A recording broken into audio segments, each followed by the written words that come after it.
Ja të kemi sërish së bashku dhe jam këtu në studio së bashku me psikoterapistin Migjen Namzajt, me të cilin do flasim më tepër për atë se çfarë është dashuria.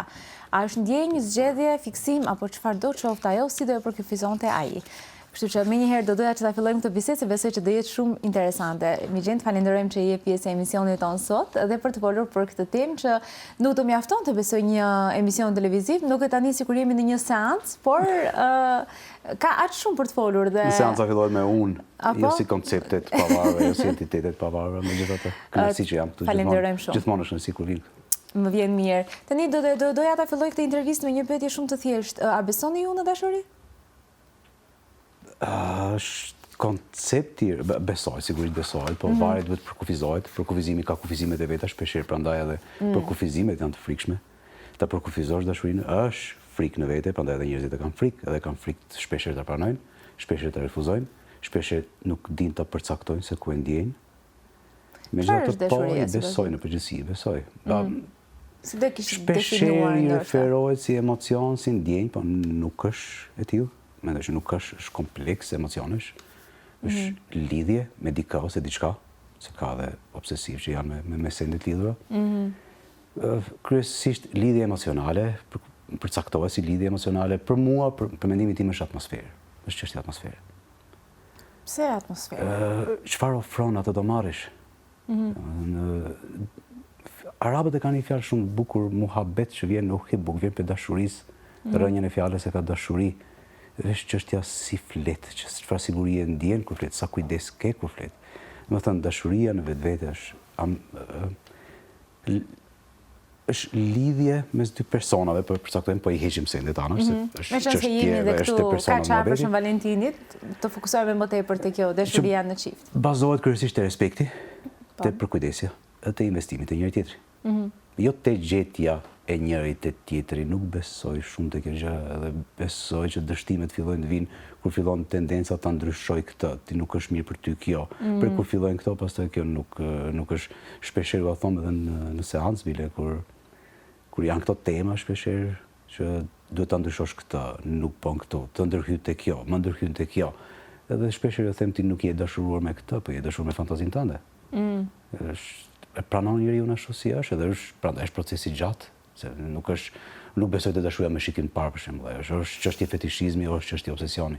Edhe shumë shpejt zgënjehesh, se këto janë arketipet që i ke ndërtuar në kokë, edhe sapo e shef që ka tipare të ngjashme me arketipin tënd, mirë po pastaj zgënjehen shumë shpejt. Këto që kanë dashuri, l'amour da prima vue, si thonë, zakonisht zgënjehen shpejt. Edhe dëshpërohen shpejt. Dëshpërohen për vetes, po sigurisht e projektojnë për partnerit tyre. Po në aspekt psikologjik, si shpjegohet kjo ideja që edhe ju e prekët, e kemi një njeri, mendojmë se e duam, por gjatë gjithë kohës mundohemi që ta ndryshojmë, jo t'i përshtatemi. Pse ndodh kjo? Ose jemi gjithë kohës me atë idenë që hajtë se do ndryshoj, hajtë se do ik kjo veti ka, ndoshta me kalimin e kohës, do e ndryshoj unë, ose veprimet e mia do e ndryshojnë atë. Varet kush e ka këtë tendencë, po zakonisht janë gjurmë të lëna për fëmijëri.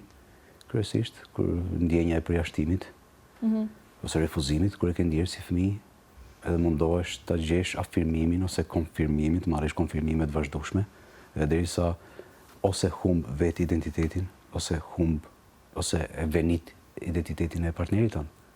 Të dy rrethanat janë dëmshme, nuk është për lidhjen flas. A funksionon si martesë? Është pyetje shumë relative.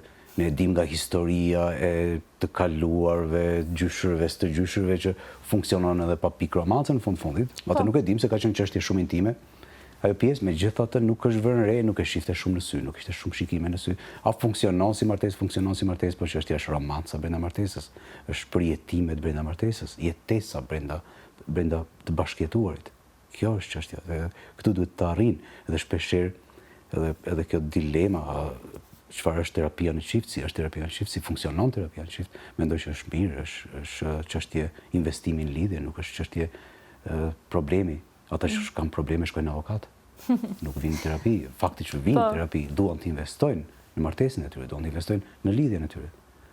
A e quani ju martesën institucion, ose me vërtet një kurorëzim i dashurisë i dy personave që kanë ndjenja romantike kundrejt njëri tjetrit? Ose si mendoni se ndoshta do ishte ajo idealja? Kombinimi të dyjave ndoshta? Besoj që ndjenjat maturohen me kohë.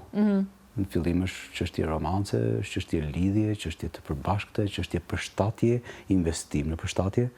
Nuk i pëlqen rosti me këtu, nuk i pëlqen kështu, po këtë gjë unë duhet ta marr në konsiderat, sigurisht. Po. Kjo sigurisht supozohet të ndodhi në dy situatë, në dy personat. Po mendoj që prapë është gjë më e bukur që mund të ndodhi dikujt. Njerëzit e kanë frikë dashurinë sot. Po nuk është që kanë frikë dashurinë, s'kan besim te vetja e tyre. Po. S'kan besim që mund t'i arrijnë, s'kan besim është edhe influencat e shumta sot. Ndoshta edhe kjo ekspoziturë e madhe e modeleve sot dhe i bën njerëzit prit se ky çift jeton kështu, kjo martesë është kështu, kjo martesë është kështu, ndërkohë që martesa nuk ka lidhje. Gjëja më e kotë që e shohin çiftet janë influencerët. Gjëja më e poshtër, më e ulët që mund të bazosh martesën tënde janë mediat, janë rrjetet sociale sigurisht.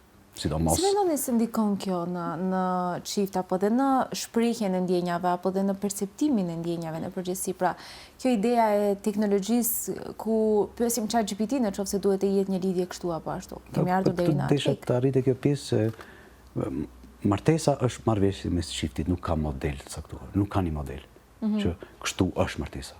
Kështu është martesa. Mund të jetë një standard i lartë. Ka ca parametra ligjor, sigurisht që përcaktojnë deri ku, trashëgimia, çfarë është, si është, këto janë çështje tjera, megjithatë çështja tjetër është çështje marrëveshje mes çiftit. Kur them çështje marrëveshje, këtu merren në konsiderat tiparet e njëri tjetrit. Çfarë tiparesh ka?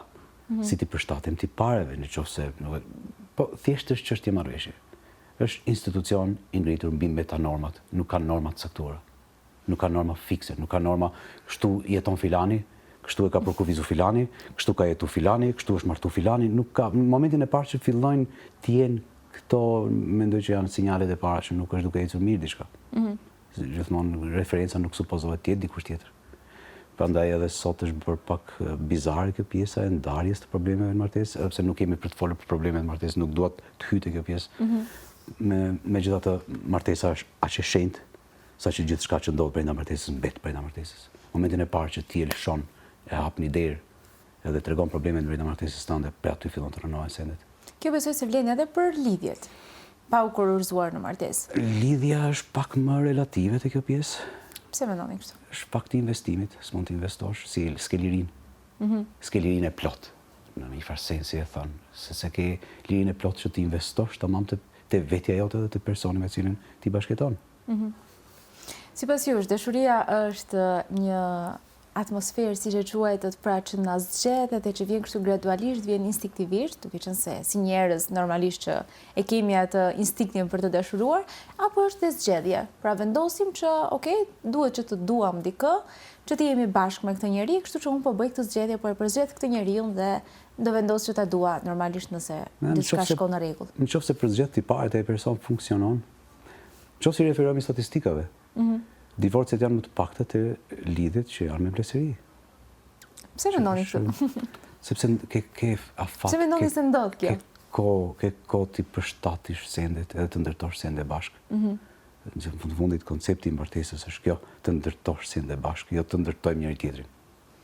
Se kjo është kur fillojnë keni qëllim të bashkët. Nuk besoj te lumturia si koncept. Lumturia nuk i takon kësaj bote, mendoj. Nuk është për këtu ke gëzime dhe ke kënaqësi. Kënaqësia është një gjë që më kënaq mua, e marr, e pi, e marr, e fus në xhep, kjo më kënaq. Gëzimi është një proces që do dy veta. Këtu hyn ajo pjesa. Kënaqësitë vijnë pastaj, secili kënaqet në mënyrën e vet. Sigurisht kur përçafon cilin do, edhe një mik, edhe një mikeshe, edhe sidomos kur bëhet fjalë për bashkëshorten ose bashkëshortin, secili kënaqet në mënyrën e vet. Mirë po gëzimi është për bashkët. Sot ka humbur, janë përhumbur njerëzit në gjykimet dhe opinionet e tjerëve. Mendoj që kjo ka dhe nuanca të tjera, se detyrohemi në një farë mënyrë të jetojmë se si pëlqejnë tjerët na shohin se si jetojmë.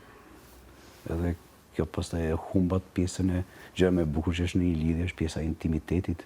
Kur flas për intimitetin, nuk e kam fjalën për seksualitetin në intimitet, e kam fjalën për ndjenjen intime, për atë shikimin që ti je shef kur partnerja jote ose partneri jot bën diçka dhe ti vetëm e shef për një çoshi. Kjo nuk është sot. sepse duhet ta shohin të gjithë tjerët çfarë është duke bërë partneri jote, ose partneri jot. Flasim për rrethanat sot që është. Dhe kam vështirësuar këtë pjesën e intime. Sot nuk është shumë pak, sot për fat të keq pjesë intime brenda lidhjes, quhet vetëm pjesa që ndodh në krevat, që ndodh natën. Që edhe ajo më nuk është aq intime, edhe ajo ka filluar që të... Nuk e di, po kam fjalën për fat të keq vetëm kjo pjesë ka mbetur intime në martesë, që nuk është ashtu. Nuk është ashtu. Ajo është pjesë konstitucionale e një martese.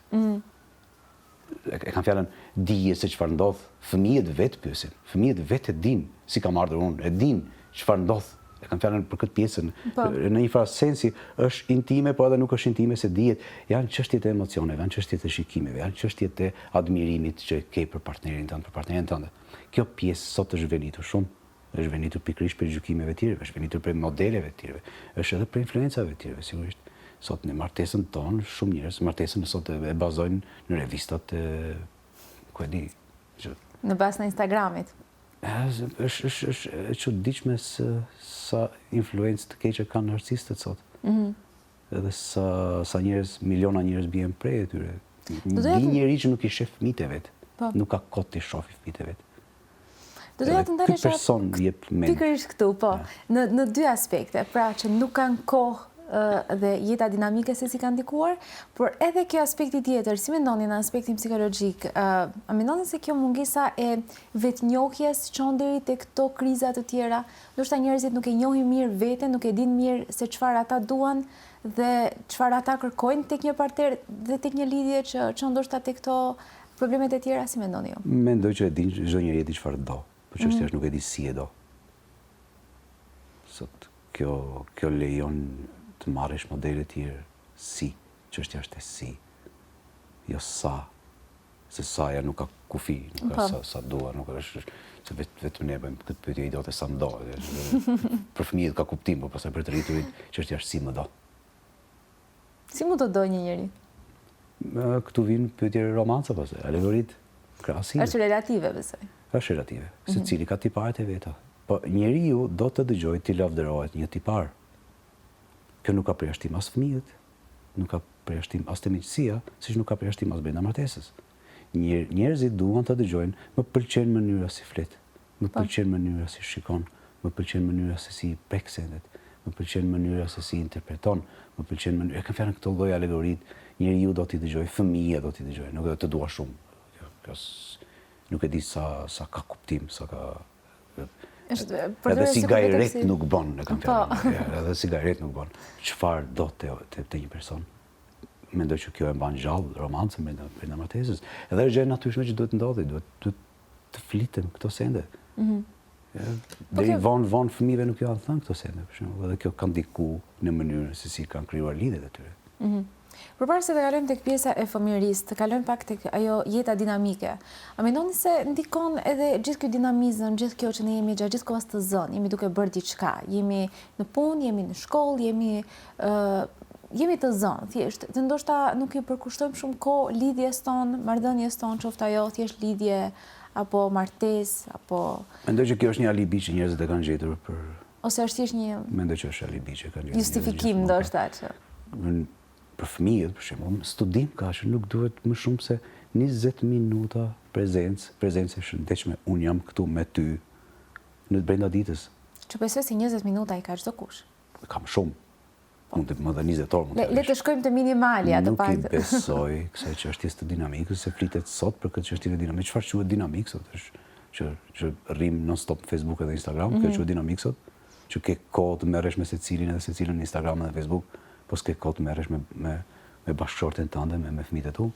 Kjo është vetëm një alibi që njerëzit e gjejnë për të arsyetuar neglizhencën e vet. E kundërta e dashurisë nuk është inati, nuk është dhuna, është neglizhenca. Njerëzit këtë e harrojnë. Prej këtu fillojnë të marrin te poshtën. A mendoni se ka faza ndjenja e dashurisë? Po sigurisht që ka faza, është njohja, është romanca. Pastaj fillojnë investimi të gjërat e përbashkëta që i kanë, qefet e përbashkëta ndoshta, tekat e përbashkëta, po edhe sendet e përbashkëta, edhe shtëpi e përbashkët.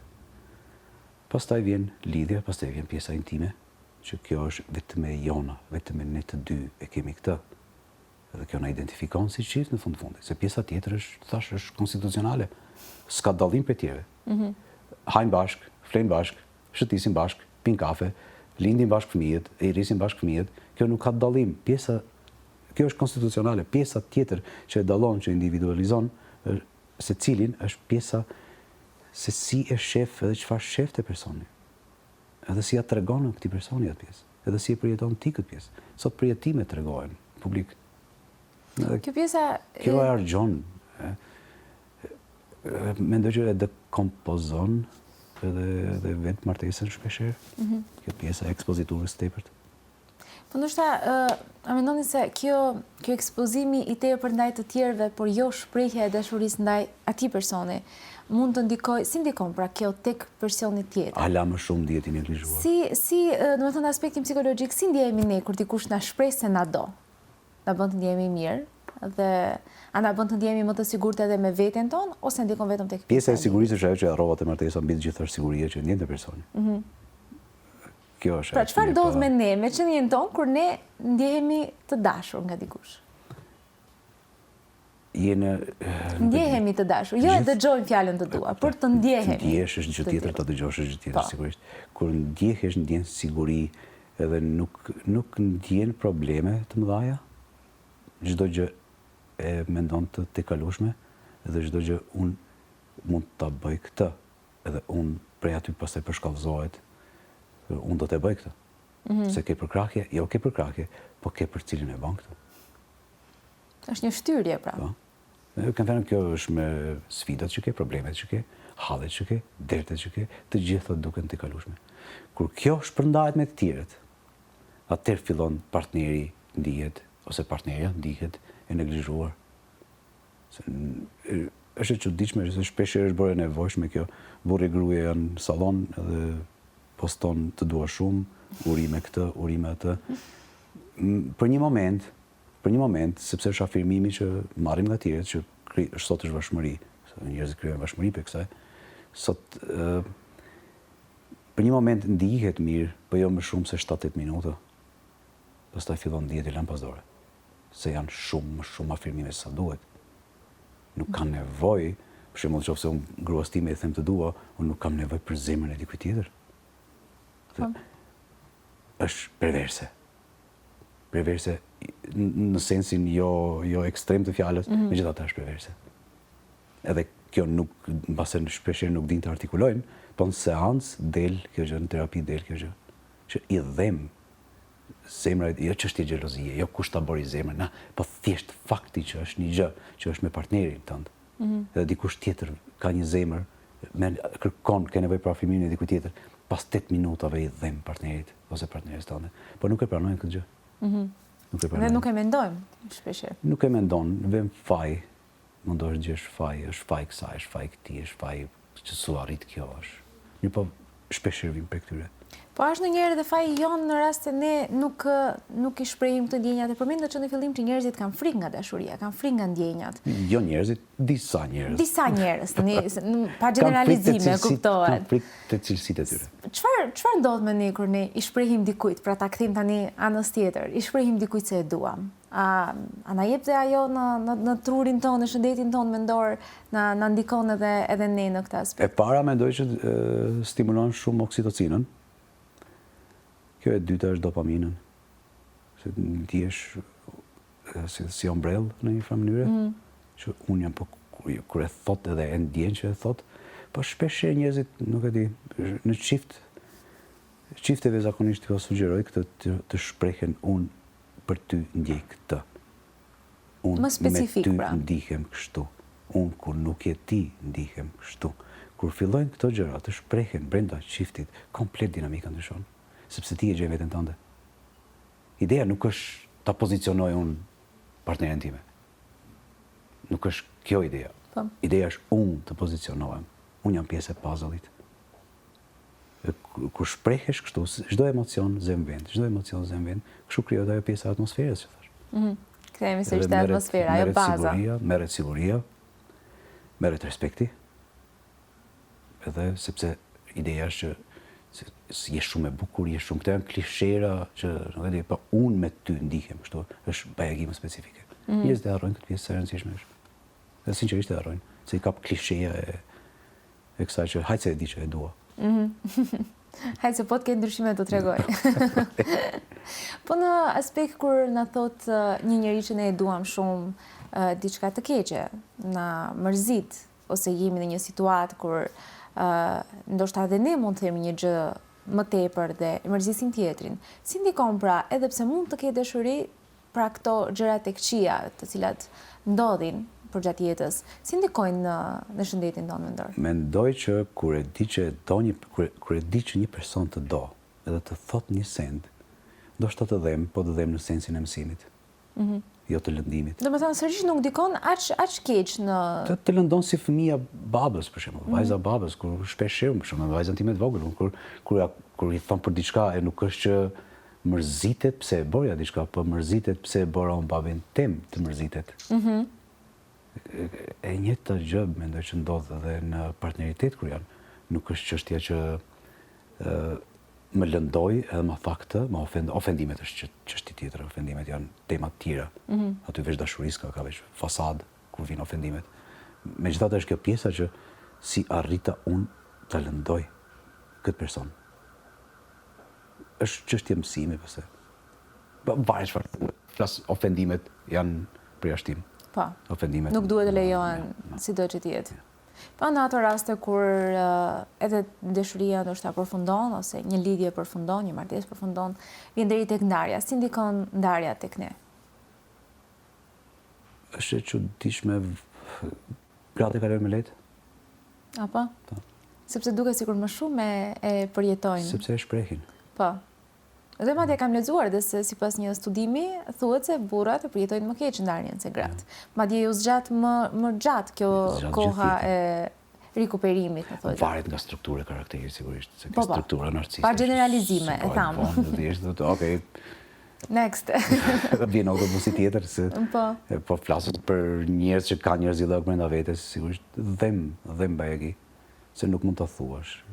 Është një gjë që nuk është që ka dallim kush dashuron më pak, kush dashuron më shumë. Mendoj që është të dy njëjtë. Është çështje e edukimit të emocioneve, nuk është çështje gjinie, pjesa kush do më shumë. Po çështja kush e vuan më shumë është çështje tjetër, pastaj mendoj që meshkujt e vuajnë më shumë, për faktin që nuk e tregojnë. Po nuk mund ta bëjmë domethënë një dallim se kush dashuron më fort. Mendoj që njëjtë është. Mendoj që është njëjtë. Se gjithmonë është kjo ideja se hajtë se gjëra vajza që ato, hajtë se këto dashuriçkat vajzat i bëjnë. Nuk ka njeri që nuk do të duhet.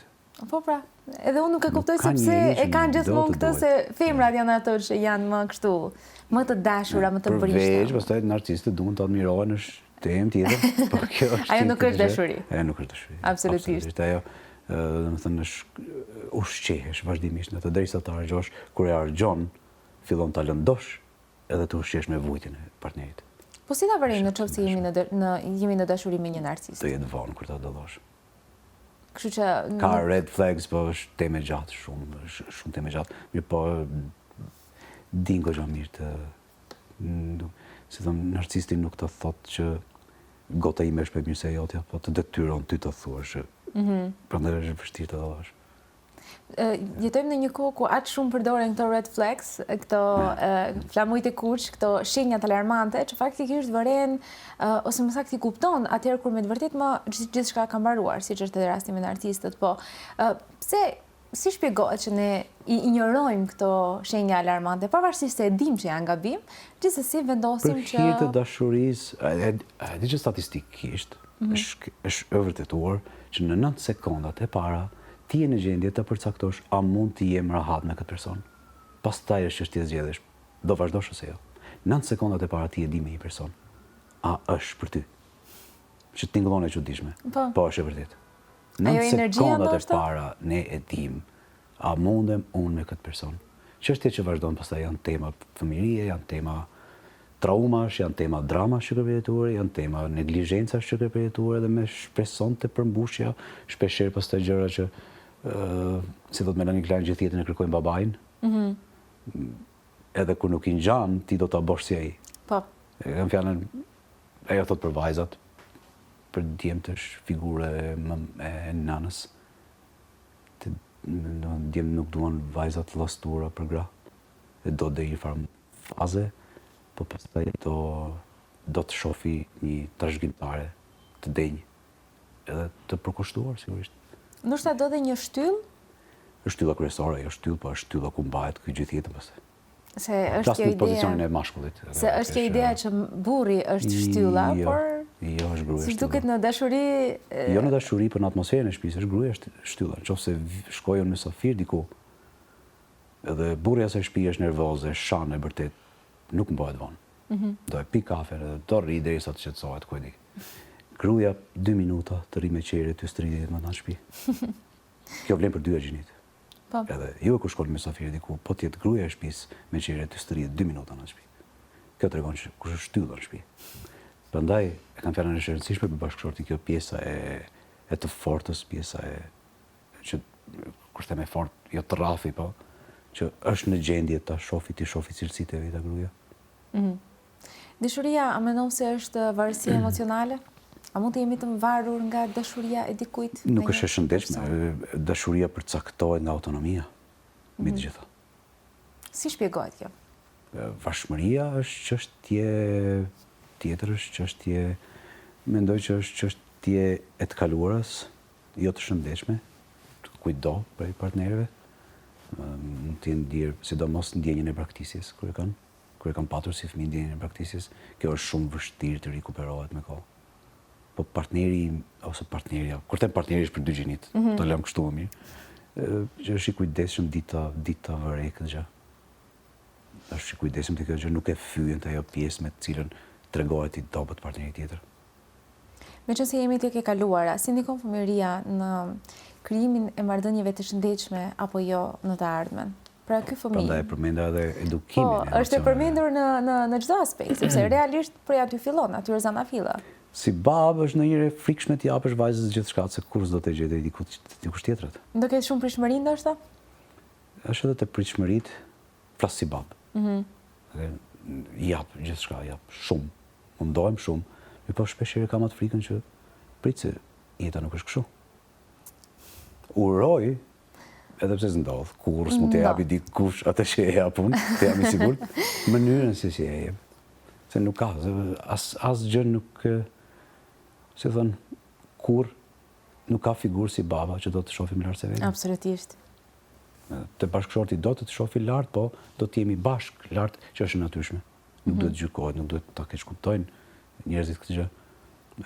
Supozohet të shkojnë bashk lart, ose të hypin njëri tjetrin bashk lart. Në qoftë se ka një krizë karriere bashkëshorti ose bashkëshorti, është tjetri që jep një shtys, sakrifikon diçka për vetes, që kjo është e natyrshme. Edhe nuk duhet përmenden këto sende. Sepse në fundit bëhet për të mirën e përbashkët. Flas për një martesë të shëndetshme. Sërish te ajo kthehemi. Flas të shëndetshme, se ka plot që si ai që tha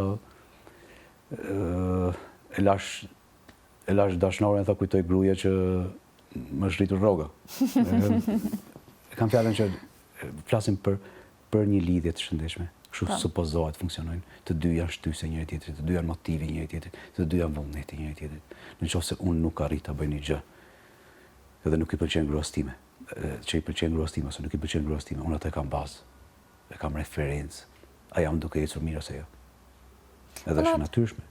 Po në ato raste kur martesa nuk është e shëndetshme, nga kjo martesë normalisht vinte fëmijë, dhe këto fëmijë në të ardhmen do të rriten. A do e bartin me vete këtë mënyrë, sepse ndoshta ata e kanë normale në kokën e tyre të kësaj martese jo të shëndetshme, sepse ata nuk e dinë që nuk është e shëndetshme. Sepse atë ndoshta. A mendoni se e dinë? E dinë fëmijët në martesa me probleme ndjejnë faj. I përcjell vazhdimisht ndjenjë e fajit. Kujtojnë që kanë faj. A e bartin me vete këtë edhe tek partnerët e tyre, tek lidhjet e tyre në të ardhmen? Jo gjithmonë. Jo gjithmonë, s'do me thënë. Jo gjithmonë. Ke njerëz të kthjellët, ke njerëz që kanë pasur histori të tmerrshme, po sot i shef fisnikrojnë, e vuajnë, sigurisht e vuajnë shumë. Sidomos kur vjen momenti që i mëmësisë, të vajzat sidomos, fillojnë e vuajnë fëmijën e vet. Megjithatë është ajo shprehje që nëse do të rrisish fëmijë të shëndetshëm, përjashto fëmijën tënde. Po. Dhe kjo, jo më kote dhe e përmenda, sepse ne shpesh herë harrojmë kur them ne, duke mos përfshirë, domethënë jo domosdoshmërisht veten, si të rritur harrojmë se sa ndikim kanë veprimet tona tek fëmijët tanë. Dhe harrojmë se këto fëmijë një ditë rriten. Ja, është çështje e respektit mbi të gjitha, nuk është çështje e dashurisë si dashuri. Se fëmijët e marrin atë se si partnerët e shohin njëri tjetrin, prindërit e shohin njëri tjetrin. Pra sa e marrin. Fëmia nuk do të shashtrisesh pas fëmijës të japësh dashuri, të dua. Nuk e do fëmia këtë gjë. Fëmia e do kur prindrit përqafohen, ai hyn në mes. Kjo është tregues që merr sa do vet. Edhe merr si e do vet. Nuk ka nevojë të japësh ti. Një aspekt tjetër që shpesh është pjesë e shumë lidhjeve, martesave, është edhe xhelozia. Si shpjegohet xhelozia në aspektin psikologjik? Çfarë është? Është frikë për të humbur. A është normale? Për ta humbur.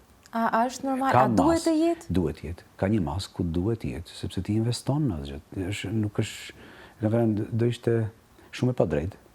Nëse unë investoj në diçka, investoj në radhë parë në veten time, edhe sakrifikoj për cilësive, për vetive të mia, për dhuntive të mia ndoshta, nuk e di.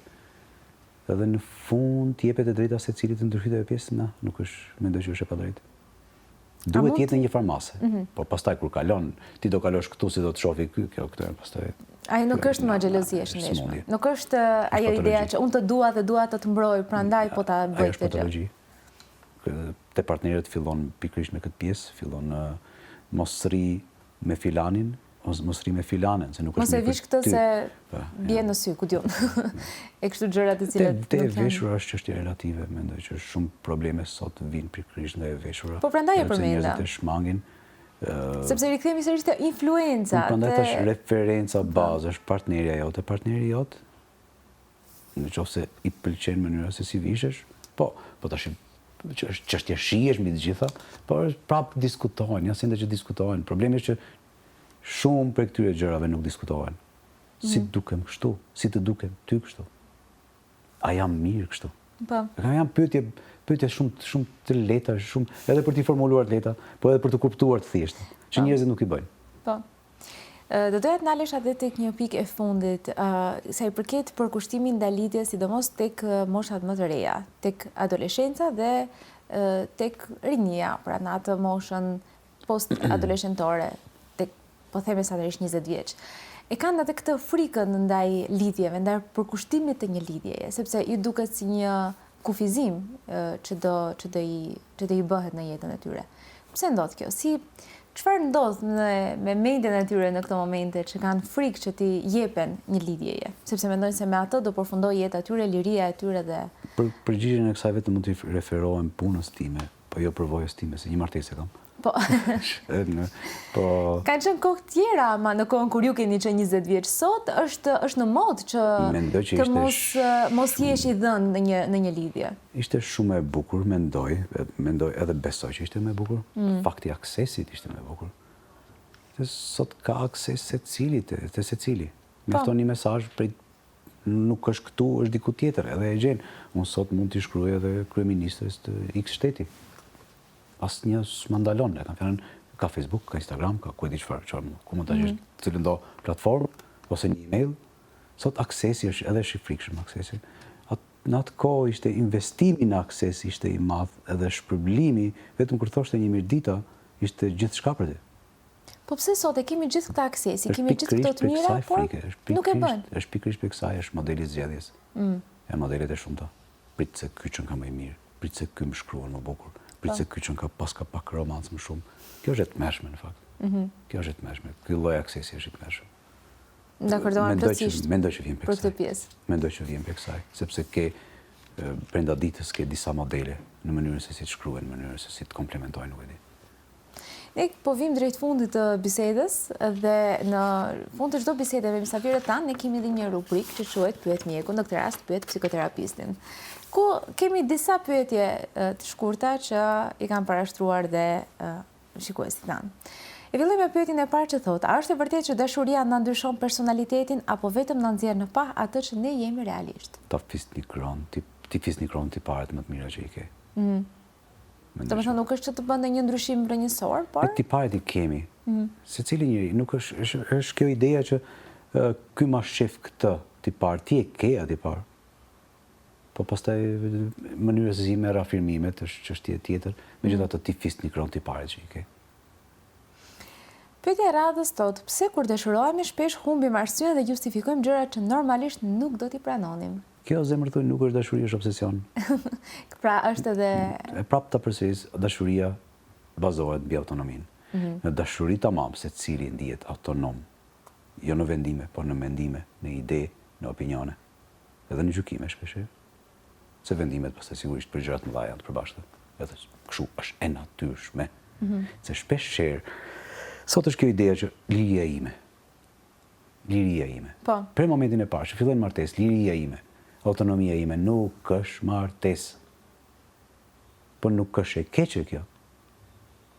Ti beson të tjetër. Ti e beson komplet autonominë tënde. Ti e beson komplet dinjitetin tënd një personi tjetër.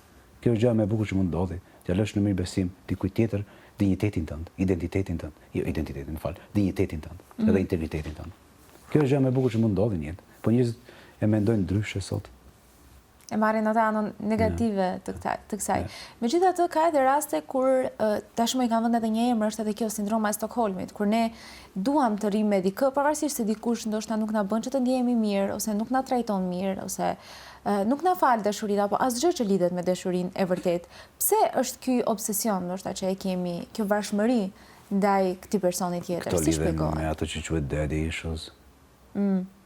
Varësisht se si baba e ka trajtuar mamin, lidhet me babën se e ka trajtuar mamin. Pra është sërish ajo se si një martesë do trajtoj një fëmijë dhe ky fëmijë pastaj kur të rritet ndoshta mund ta ketë. Pastaj janë edhe modelet kulturore, do ta ndim këtë që nuk i referohemi periudhave të largta në histori kur vajza s'kishte shtëpi. Po. Do shkosh te burri, si e te nana, do shkosh te burri, si e te nana. Çështje kulturologjike shumë kjo gjë. Edhe sigurisht është model që sot rinia e njohin si model se i kanë gjyshit e vet. Po. Nuk është larg si model, nuk është larg si referencë historike ka fjalën. Më shumë i atribuohet kësaj gjë, besoj. Kalojmë te pyetja e radhës. Si ndikon dashuria në vetbesimin ton? A mund ta bëjë më të fortë apo më të brisht? Të bën të fortë shumë, jo të brisht. Dashuria nuk bën të brisht, të bën luftar. Njerëzit luftojnë. Lufton për të mbajtur, lufton për mirëqenie, lufton për providing të sjelli në shtëpi, lufton më shumë, të bën më të fortë, nuk shef sfida përpara. Të kenë net pa gjumë, prapë zgjohesh në 6 dhe punosh. Është si një motiv, pra. Është motiv, po. Dhe e fundit, a është e mundur të dashurosh dikë dhe njëkohësisht të mos jesh i lumtur me të? Nuk besoj te kjo gjë. Kjo është çështje tema që mund t'i kesh vetë. Dhe me thënë është kjo idea e dashurisë sipas disa koncepteve të tjera, pra. Shive, edhe çrregullimet depresioni melankolik dashuron, po dashuron në mënyrë të gabuar shumë. Do të shofi vuajtje patjetër, edhe do të shofi vuajtjen patjetër. Po nuk besoj te kjo gjë. Gjithsesi, ne do e përmbyllim me atë se dashuria është diçka e bukur, dhe në qoftë se përjetohet si e tillë, është gjëja më e bukur. Shive, kur Zoti e krijoi njeriu, nuk i solli as nën, as babë, as motër, as vëlla, as shok, i solli grua. Domethënë burrë e grua i bëri bashkë të parët. Nuk solli asgjë tjetër. Kjo tregon gjithçka. Prandaj them, është tregues për se si kush është gjëja më e shenjtë në këtë tokë, në fakt. Po. Ne falenderojmë shumë për këtë bisedë që më shumë më duk si një seancë psikologjike. I shpjeguam disa gjëra dhe shpresoj që t'i kem vath në vesh disa këshilla sa i përket atyre aspekteve negative në thojza të lidhjeve, t'i kem parasysh ata të cilët ndoshta janë prej në këtë momente. Ishte kënaqësi, faleminderit shumë. Merci për mua.